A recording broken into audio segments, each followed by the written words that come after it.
Come on, come on.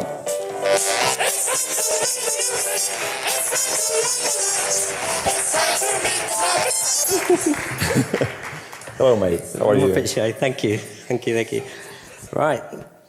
Well, it's not quite the Muppet Show, but that's probably about the closest thing to me looking like a Muppet, hopefully.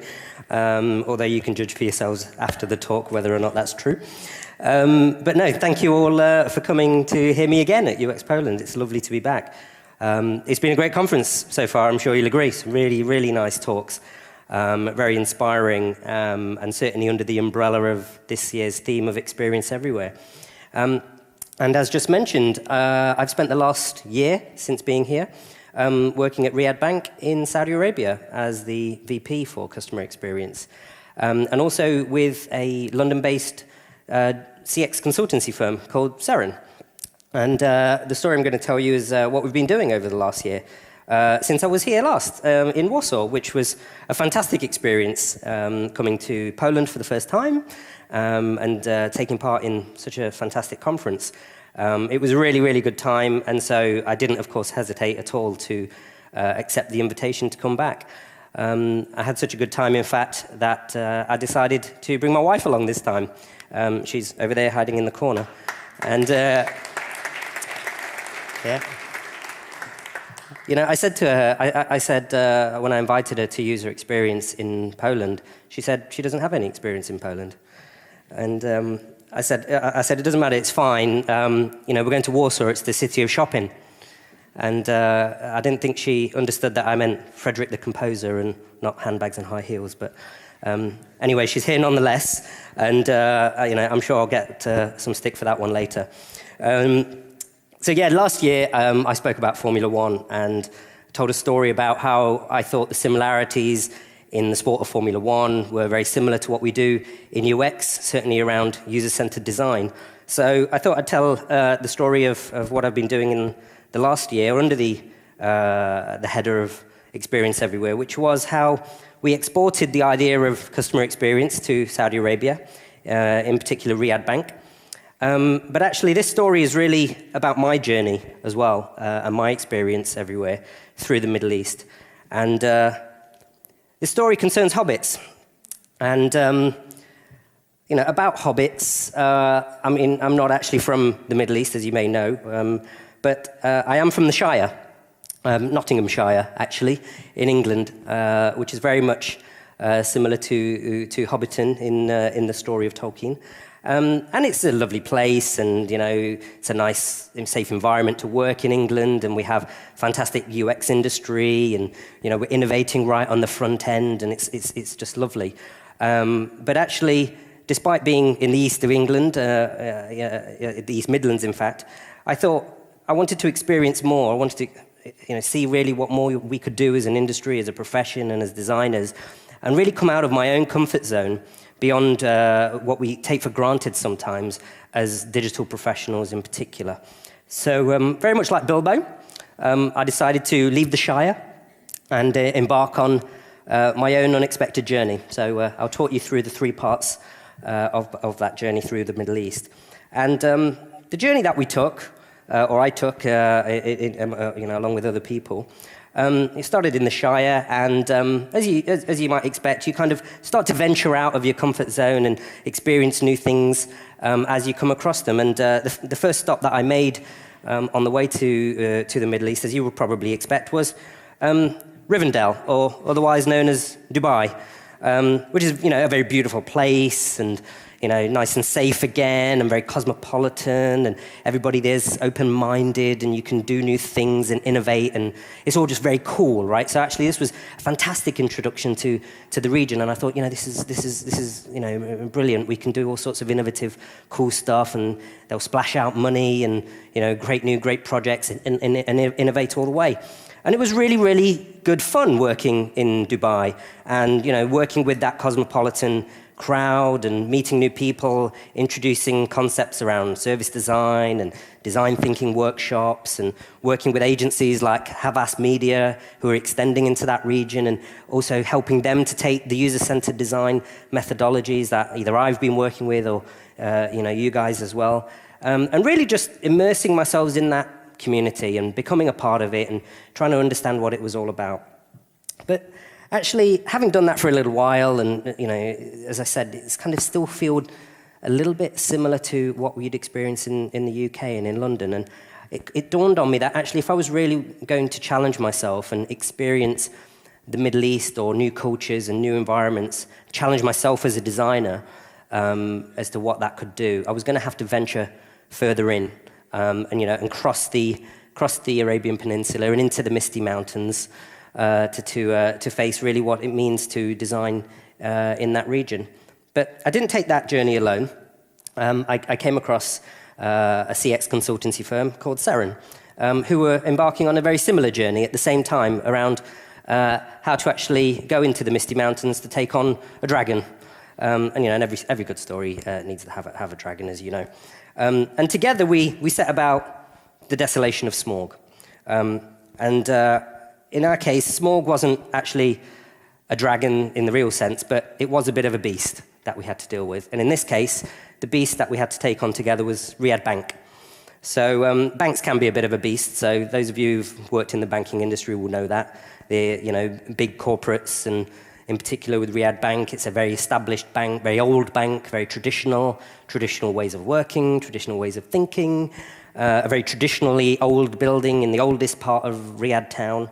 And we thought this is an appropriate level of challenge. This is an epic challenge to take on. If we can conquer this beast, we can pretty much conquer anything. But actually, what we found when we started working with Riyadh Bank was that despite that stigma and despite that facade of being old and legacy and not really the same as what we've experienced in the West, actually the attitudes were the same. The attitudes were very much about a business that wanted to transform itself digitally, create new experiences, embrace technology, embrace interactions, and not just because that's what actually the bank decided it wants to do, but that's because what the community wanted. The actual experiences of the public were very much the same sort of experiences that we are often complaining or craving. But it was a bank that didn't know how to go about doing that fully. It had a very traditional facade, and it wanted to understand how best it can transform this type of banking experience for its market more to this, more where we think we should be, and not just in one region, but globally, because we're a global community of people now, and it's not about different regions having different experiences. We talk about multi-channel and multiple devices, but actually we are so transient as people now that we expect the same experience wherever we go in the world. We don't necessarily think it needs to differ. So we needed to start to try and close that gap. So for us, if we were going to take on Smorg, we started with the ideas of service design. So as you'll probably appreciate, service design is very much a team effort. It's a collaborative effort. We're not going to crack this on our own. You have to build a big set of thinking around design ideology and work together. So that's what we did. So with Seren and Riyadh Bank, we created a single team. So very much around the ideas of agile, design thinking, and service design principles. It wasn't going to be a sort of client-supplier type of relationship. It had to be a one team. And that's really what we did. And together developed a traditional type of vision to try and get the bank's stakeholders behind us and what we wanted to do. And this is the mission that we set ourselves, which was to establish an insight-driven service design and testing capability for digital and physical customer experiences, driving business transformation through innovation. Sounds just like a mission statement, right? So it worked, and we got some traction behind that's what we were going to set out to do. And actually, that was pretty visionary because they've never tried anything like this in Riyadh Bank, and the whole project was very innovative for the region as a whole. Together, what we did is we came up with an ecosystem of what we could use to actually build this structure. What would it look like? So we had this sort of typical user-centered design methodology in the middle around insight, design, test and iterate, optimization. So that really had to be the sort of core of any user-centric principle, as you can imagine. But then we built sort of programs around that, like NPS and customer journey mapping, but also brand values, and really integrated it into what's the whole approach going to be. It wasn't just going to be deliverables as an agency. It needed to be an ecosystem that would work. It would need to hang together. And kind of with that, we were able to start to educate and bring the bank with us on that journey and help them to understand what their customer journey actually looks like. So customers experience brands over time, and the impact of the experiences they have is what builds or detracts from the relationship that they have. And so in the case of a bank, we found that they were very much focused on the actionable components of their bank. They would look at design or products or technology in a very actionable way. They wanted instant results. So they would be always updating and investing in, how we can make it easier to withdraw cash, transfer money, handle customer remittance, focusing on the channel. And when you've got a traditional organization, if you've ever worked with a corporate, it's usually a channel-based conversation. You've got business owners and, departments who you have to deliver to. So that's kind of what we found. And we had to take them on that journey to understand that, well, you need to widen that out if you want to become multi-channel. You've got to look across not just an individual transaction, but around multiple interactions with your brand. So opening an account is going to be very different because you might have a physical contact, you might have a paper-based process, you might have an online registration. So you experience the brand over different channels, and so you start to break down the barriers within the organization as to how we're going to stitch that journey together, regardless of where within the business it might sit. And ultimately taking them through to that buzzword that we've all heard, which is omni-channel. And so how do you become omni-channel? And that's really about understanding that it's the whole brand interaction cycle is what we have to really adopt and build a capability in the bank to be able to deal with that. And so by putting in this structure into Riyadh Bank, we're able to sort of introduce the design iterative process into that typical pyramid structure that often exists. It's naive to think you can go into a large organization and fundamentally change the entire business. You have to think about how you're going to make it work, how we're going to make it relevant. And so that typical top-down management approach and going through their projects and plans and execution, by introducing user-centered design and UX capability and insight capability into that central layer, it didn't matter whether the initiatives that were running at any given time were top-down or bottom-up. So it was really about trying to integrate the customer experience function into the fabric of the whole organization, rather than trying to disrupt it. And that would, of course, create massive resistance to change. But, being a bank, they wanted some measurement. They really wanted to kind of look into the crystal ball and know what difference is this going to make. They wanted KPIs, they wanted something tangible that they would be able to relate to. So the next thing we had to look at was the measurement framework. And we started by undertaking an assessment, which we called a CX maturity matrix. And we looked across the different capabilities, people, teams in the bank and identify where there was weaknesses and where there was strengths and where we need to really focus to actually get momentum, get buy-in around all the different types of activities they would need to do. And the measurements that we'd need to have in place around that, if you ever worked in a sort of formal CX environment, if you like, it's very much around NPS and so net promoter scores and customer effort scoring and customer satisfaction rankings. And we audited and did all the research with customers and really got to the heart of what is it they're actually trying to do, how much effort is it with Riyadh Bank to do these things, and what impact does that have on their experience. And it was the first time that they'd ever reached out to their customer base and tried to understand what they go through, rather than just what is it as a bank they're delivering. And from that, we were able to build some really intelligent dashboards, which, every bank likes a good dashboard, and it helps the management to really get behind the differences that are happening. But it was really interesting to see these stats start to come to life around a net promoter score, which would help the bank understand what effect it has on the bottom line, whether your customers are promoting or detracting away from you. Having a direct dashboard insight into what people are saying about the bank on social media, and what kind of scoring are they giving us on usability tests. So with all of those tools in place, we had to address the sort of big issue, which was the Arabs themselves. So coming in from the West, you can imagine we had all sorts of stigma and stereotypes. And it turns out that, not all Arabs are terrorists, actually. And it's a very important lesson to learn if you're going to be open-minded and design for users and not design for stereotypes. And it turns out that far from being terrorists, actually, the Arab community that we worked with were all really lovely people. They just maybe dressed slightly differently to what we're used to. But they were perfectly friendly and perfectly easy to get on with. And actually, they shared a lot of the same wants, needs, and desires that we often think about for ourselves. They hate having a crappy bank, and waiting in queues and getting really bad customer service from grumpy staff and having apps and websites that don't do a very good job of servicing them as customers. And this is more the kind of lifestyle that they aspire to. They want a connected ecosystem. They want to be able to buy things online and, share across different forms of media. And actually, that wasn't all that different to what we're used to designing in different parts of the world. So we had to connect those two different environments together. How do we go from the reality of that bad experience they have now to more where we think we may be in terms of what design can deliver as an experience?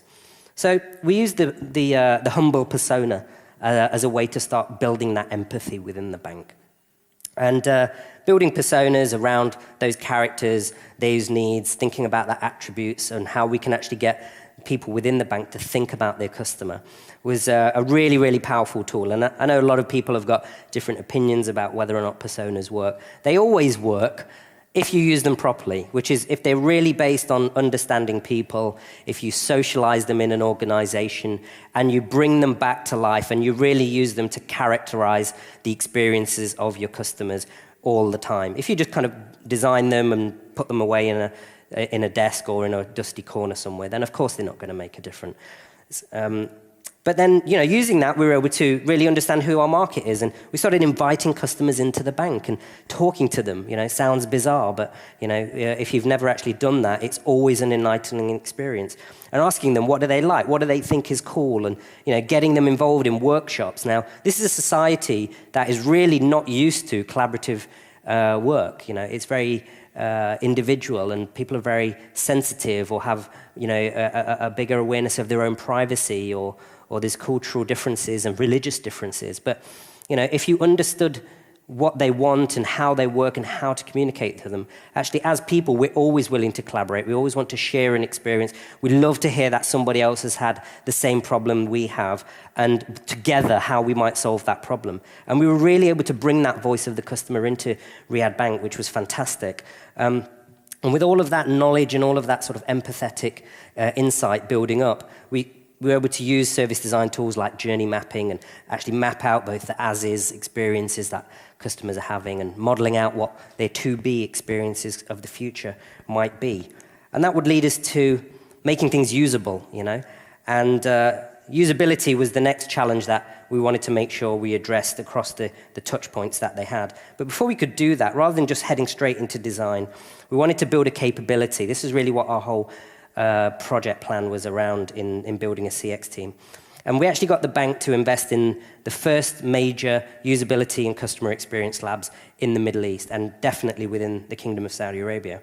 So we actually commissioned a bespoke construction, where this is literally within the first few days of groundbreaking, and put together a lab that would literally allow us to replicate and test and design experiences across the bank. So we built a mini branch in-house that we would have full control over. We could not just test digital touch points, but prototype real services, do role play and actually get customers into an environment that we could monitor and control and change things like business processes as well as just touch points. But then also the digital touch points and being able to introduce what we've already used in UX across the West, like Tobii eye tracking and usability scoring and Moray and all these kind of tools available to us. And that really kind of gave us that full capability. We had our plan and our mission, and we started to understand the local cultures and built a lab of our own that we could really introduce all of these concepts into. And that's where we were really able to start making some magic happen, just like good old Gandalf. And the magic that we decided to focus on was, of course, the GUI interactions of the digital touch points that they had. So that was always a good starting place for any UX designer to put their attention to.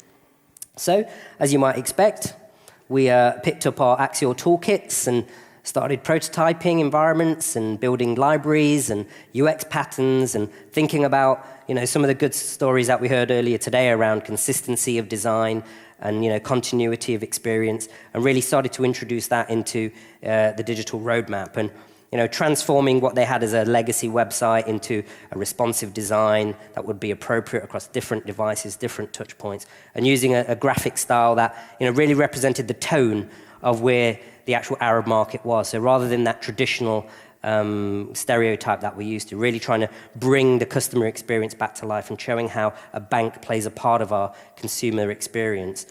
But then we were able to then move that kind of library and UX pattern thinking into other touch points, of course, as well. So the apps were the next thing that really got the full treatment. And we looked across all the different parts of the corporate bank. So the investment bank, the business bank, the retail bank. And we heard some fantastic stories earlier by Toby, and how you can really take that to the next level. But for Riyadh Bank, it was very much just about creating a baseline, actually. And we've done a pretty good job of that, and we've seen from some of the scores and the responses you can see that we get in the app stores and on Google Play. People are really engaging with the apps, and it's really making a big difference in their daily lives of how they're interacting with that bank. So it was a fantastic journey. It was a fantastic set of learning, but also seeing what we do come to life and really starting to actually transform a bank to be more customer-centric. But actually, we may have won a number of battles along the way, but the war was far from over.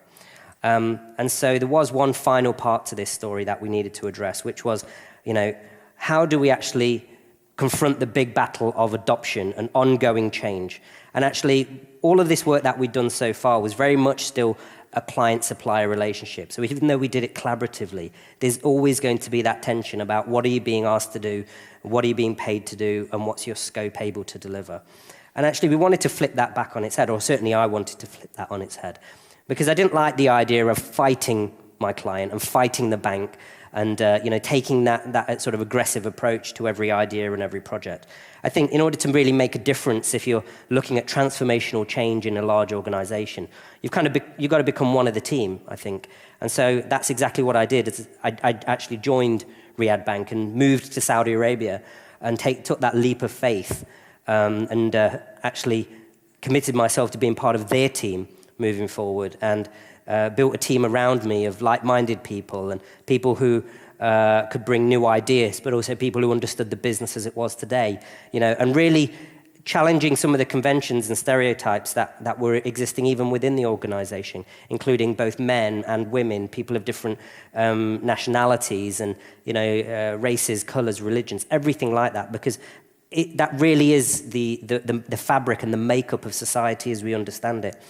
And the kind of 5 armies, if you like, that I built around myself were this kind of ecosystem. So it wasn't just about creating a mission and a sort of virtual ecosystem. It was about creating a physical ecosystem of people as well.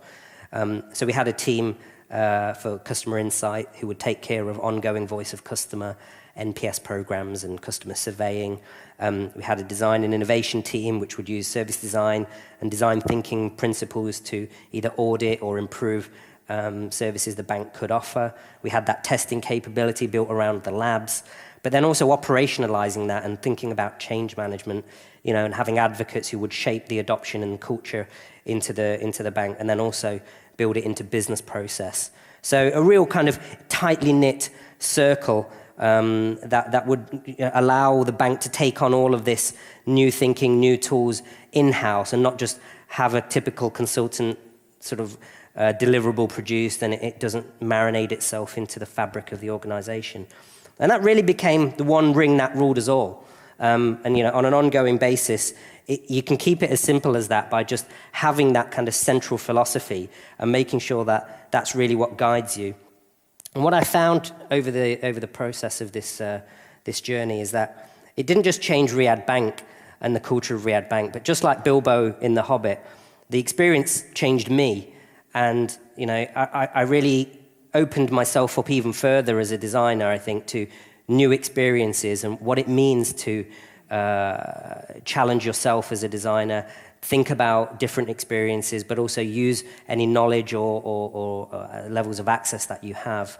And so that same principle is what I'm going to be using moving forward in the future as well. I think my journey's not done, and I think just like Bilbo again, I'm going to be, returning to that region and building my own fellowship again, and building those teams that can make a difference, and leaving them in-house and empowering people to have that capability for themselves, because it's the only real way that you leave lasting change. Deliverables, touch points, products, they're transient in nature. And just as we think of the customer as the sort of final part of a touch point experience, actually it's the people within organizations who make the difference on a daily basis. If we don't empower them with design thinking tools and with customer experience insight, they're always going to default back into that corporate mentality. And thankfully I've been able to do that with some fantastic people so far, both at Riyadh Bank and also at Seren. And finding people who have that like-minded approach, but can sort of export that thinking to new regions without prejudice. Places like the Middle East, and really taking that central philosophy and that one ring idea, which for me has always been the user-centered design lifecycle. At Seren we call that the understand, define, design, and embed stages. Now we've all kind of got a different flavor of that iterative life cycle, I'm sure, but the idea is the same: design around the user, iterate over and over again. And that's what we'll be doing, and I'm really looking forward to continuing, addressing the stigmas, and kind of this isn't really what the Middle East looks like. It's not this big scary place that we think of sometimes with the way the media portrays it. But there are some really interesting two towers that we can take on. In Saudi Arabia, in Riyadh, there's two fantastic towers, the Kingdom Center and Al Faisaliya, which is kind of really the heart of downtown Alaya in Riyadh, and it's really where the banking industry and the retail industry is all really built around. And in Dubai, you have the Emirates Towers, which again is a nice, iconic environment, which is really building communities around it, building business around it. And in Abu Dhabi, the Al Bahar Towers, home again to banks, corporates, hospitality.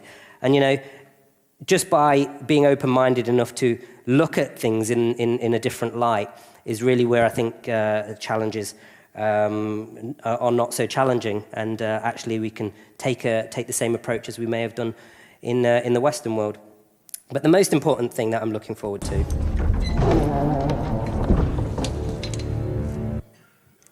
is the return of the king.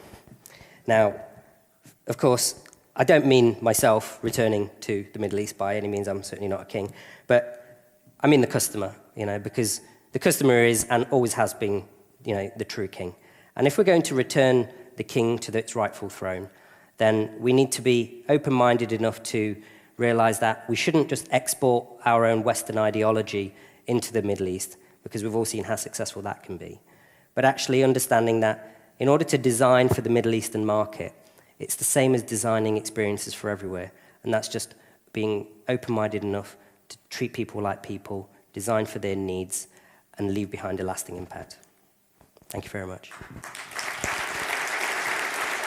Thank you.